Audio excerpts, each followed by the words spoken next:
somebody had him killed.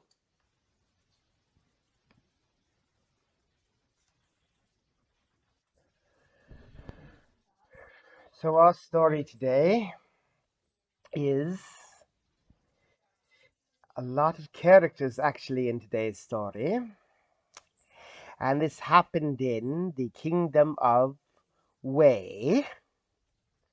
In those times in China, China was ruled by many kings, so there are many kingdoms, and kingdoms are constantly in battle with each other, and all the kings wanted to get more land and more people, more powerful.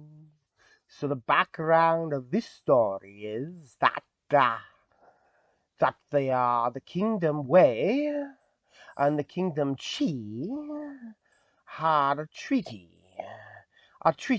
about no war, no peace between the two countries.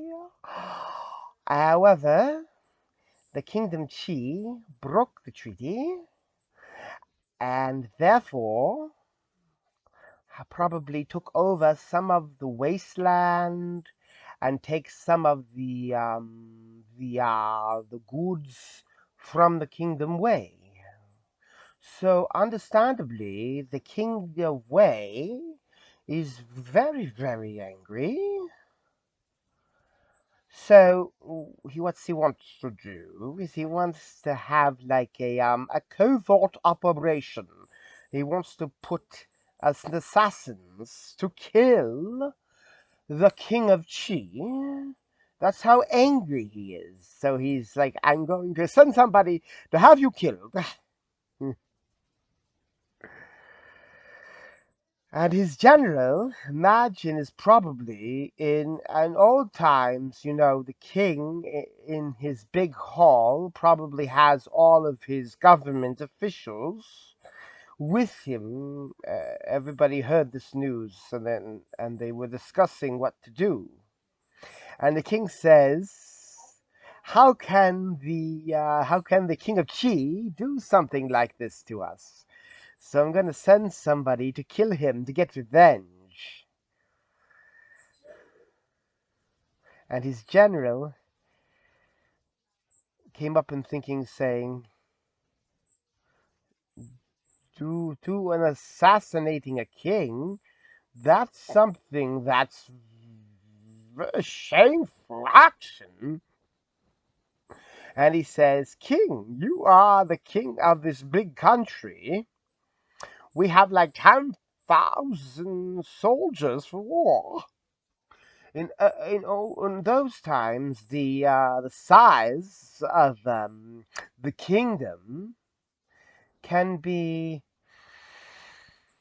connected with how many of chariots in the army they have. So if it's a small country, they can only have 100, and a bigger country can have 1,000. A really big country can have 10,000. So that's his way of saying that you are the ruler of such a big country. So it's like assassinating someone to carry out your big revenge is kind of like a commoner would do. I, as a general, please give me command of 200,000 armies. So I am going to go attack the kingdom of Qi for you, and I'm going to capture his people and take away his horses and his cattle. So I'll make him burn with anger so fierce that it will break out on his back. I found this to be very interesting. It says you can see from this sentence of people's understandings in those times of how emotion affects our body, our health. So when somebody is so angry, it's there's so much heat generating in the body that you would be like like break out of the back. So you'd have probably a carbuncles and pimples out of the back, and that's an indication of our internal heat. So when that happened to us, we should think about, uh, how was my emotion? Was I pretty angry before? So back to what this general is saying. Back, he's telling the king what his plan was to do. He's going to lead the army and go take over the kingdom of Qi. So he says, then I will storm his capital and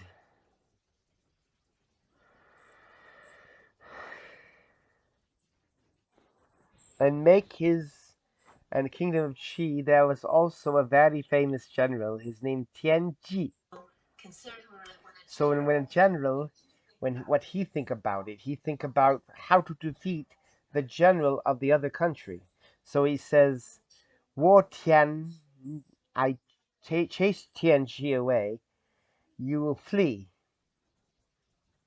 and however, I'll capture him alive, and I will strike him in the back and break his spine."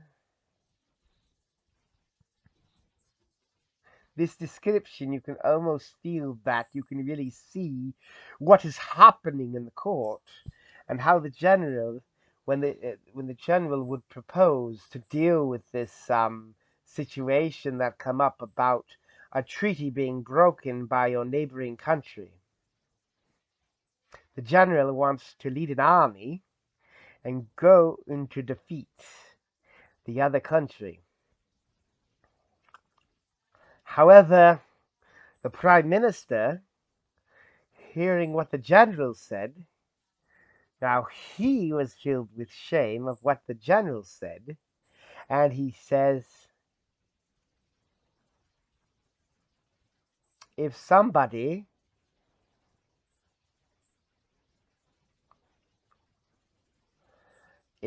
says, if one sets out to build a big tall wall, however, once the wall is finished and it would deliberately pull it down, it wouldn't that considered be such a waste? It says now for 7 years we have not had war to call on our troops. Sounds like the treaty was signed 7 years ago. Since then, they've had 7 years of peace. This peace has been the foundation of your sovereignty. Means, why can we have such a strong country? Because we have peace. He says this general, what he proposed, you can tell that he is a troublemaker. Please, king, don't listen to his advice. So now you have two people, the general who wants to have a war, and the prime minister wants peace.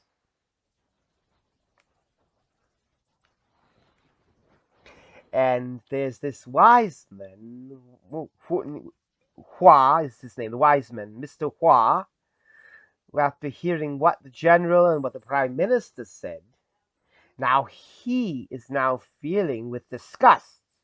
And he says, those who are so quick to say, attack the country Qi, is a troublemaker. The general is a troublemaker. And those who so quick to say, don't attack Qi, are also a troublemaker. So the prime minister is also a troublemaker in Mr. Hua's view. And that's it. That's not it. So he continued to say, those who says that those two group of people, either for or against attack, are both troublemakers, is a troublemaker himself too. So he is saying himself, Mr. Hua is saying, I am also a troublemaker. So now the king, you can understands, you can understand that. Now the king is very confused, and the king says, "Well, then what should I do?" says the king. And the wise man Hua says, "You need to seek the Tao." Now there is another character that came into the story, whose name is Huizi. Huizi is his name. So after Huizi heard about all of this that has happened, he didn't go out and put in his opinion. However, he introduced this person whose name is Dai Jinren, Mr. Dai Jinren. So he introduced Mr. Dai to the king. Mr. Dai came to see the king and asked the king, "There is a creature called the snail. Does your majesty know it? Have you seen a snail?" And the king says, "Yeah, certainly have seen a snail. They're pretty common, little crawly things." So Mr. Dai says, on top of the of his left of his left of the top of his left tentacle, there is a kingdom, and that kingdom is called Chu. That kingdom is called Chu. On the right of his tentacle, there is another kingdom. That kingdom is called Mai. And these two kingdoms, they are in constantly fighting for territory. So both wants to go to war area on the snail's tentacles. Snails don't have tentacles. The, the fight is so large scale that each battle there's been tens of thousands of armies, tens of thousands of soldiers die. And sometimes one side wants to chase the other side away. It would take like 2 weeks. So, big battle going on. And the king says, "What are you talking about? Is this just some sort of empty talk, or are you making fun?" And Mr. Dai says, he stayed calm, even though the king was, what kind of nonsense are you talking about? He says, "Please, your majesty, please allow me to show you the true." Even the story I told you sounds like sounds like it's totally made up, but let me show you the truth in it. So he says, "Do you believe that if we think about the the universe, the physical, going left and right, forward, backward, up and down, the space, do you see a limit to that?" And the king says, "Surely no limit. You can just, however further you can go, you can always go further." And Mr. Wei continued to say, "Do you know that when the mind has wandered in these limitless riches and returned to the land that we know and travel," he says, "they seem so small, almost like it's not certain whether it even exists or not. If you have imagined about this vastness of the universe, and then with that in mind coming back to the to this little space, the land that you live in. That doesn't, it almost feels so small. It's almost like it doesn't even exist. And the king says, yes, if you put it that way, that's true. That's true, yeah. And Mr. Wei continued to say, among these small lands we know and we travel, we live in, we wander about, our range of our what we will in our lives, you know, this physical space that we live in. Within that is the kingdom of Wei. This is our kingdom. And within that kingdom Wei is the city of Liang. Liang is the capital of Wei. And in the city of Liang is your palace. Within that palace is the little you. So he says, therefore, is there any difference between you and the ruler of the true or the mind? Those are the kingdom on that little snail's tentacles that he talks about. So how are you different from the kingdom of that little country? The king sat and thought about it. There's no difference. So after Mr. Wei left, the king sat there quietly. The description is as though he is lost to the world. Afterwards, Hui Tzu is the one who introduced Mr. Wei to the king. He came to the king. King said,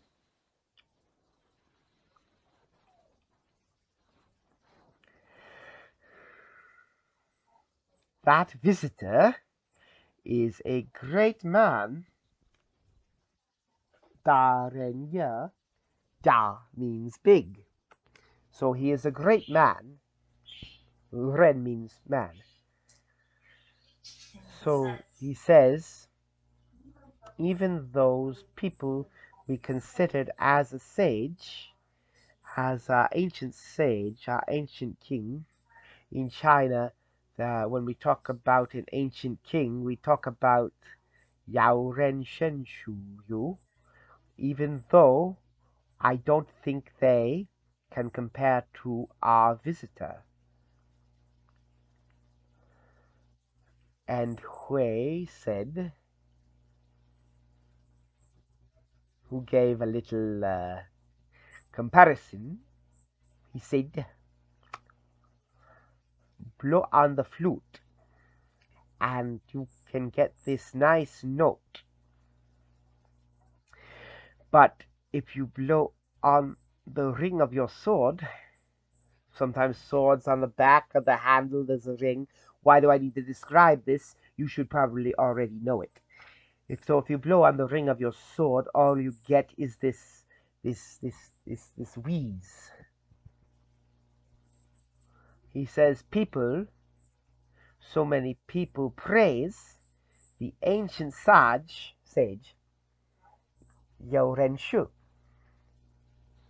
However, compare Yao Shu compared to a visitor, Mr. Wei,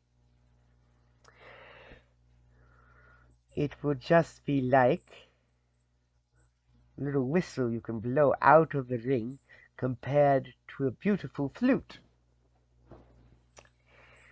Basically, and is the praise for the Mr. Wei. Say, Mr. Wei is really a great man. He's a true sage who knows the Tao.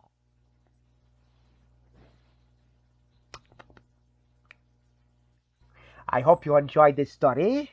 I found it very interesting in a way that so this stage is set about the king now have this decision to make, who's faced with this dilemma. So what he should do now, if someone in a neighboring country has broken the treaty, has done something you can say that unjust. So would he go out to send assassin and eat it? Or would he have covert, openly to war? Or would he try to just accept it and keep the peace? And you can say that whichever side that a person decides to side with, there's many reasons he can come up with. That why the kingdom should go to war or not go to war. And the wise man, he's got a point. Anyone who quickly come up with an opinion is a troublemaker. He says, even I call them troublemakers. I am also a troublemaker. So however, he goes to the king, point the king in the right direction. He says, just looking for to follow the Tao. However, still the king may not really knowing now which one am I supposed to do. What should I do that would be following Tao? And then Hui brought in the great man Mr. Wei. And Mr. Wei didn't come in just saying you should just do this way or do that way.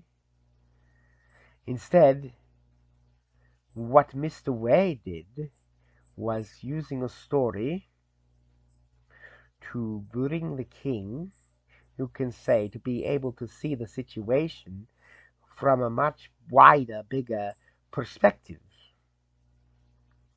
And oftentimes, even though when facing stillness of the situation, but we can see it from a bigger or longer perspective, even big in the way of the distance, or bigger or seeing what is happening in one region, see it how it's connected within the whole country, within the whole world in mind, or seeing it as a bigger scale in time. And maybe the situation, you might have a different point of view if you see that situation put into a bigger, longer perspective.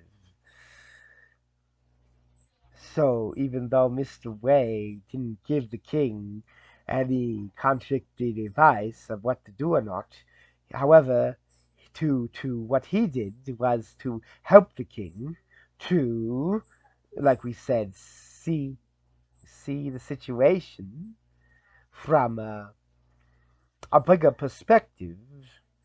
And from that perspective, I would think whatever the king would end up deciding to do, it would not be the same, decision would not be the same as just reacting to what the neighboring country did.